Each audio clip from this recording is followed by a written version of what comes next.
అందుకని అంటే మీరు తాజా పళ్ళు కూరగాయలైనా పెట్టాలి, లేదా ఈ రకంగా అయినా మీరు చేయాలి.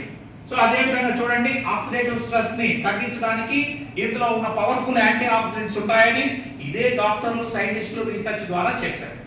అదే విధంగా నెక్స్ట్ ఇన్ఫ్లమేషన్. మీ అందరికీ తెలుసు ఇన్ఫ్లమేషన్ అంటే మామూలుగా చెప్పాలంటే వాపులు నొప్పులు రావడాన్ని ఇన్ఫ్లమేషన్ అంటే వాపు. శరీరంలో అసలు ఇన్ఫ్లమేషన్ ఎందుకు వస్తుంది? ఇవాళ 100% జబ్బులకి కారణం ఇన్ఫ్లమేషన్. ఇంతకీ ఇన్ఫ్లమేషన్ మంచిదా చెడ్డదా? What do you feel? Inflammation అనేది మంచిదా చెడ్డదా?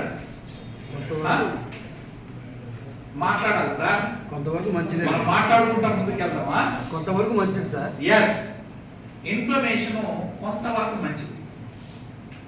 మరి చెడుగా ఎందుకు మారింది అది మనం మాట్లాడే ముందు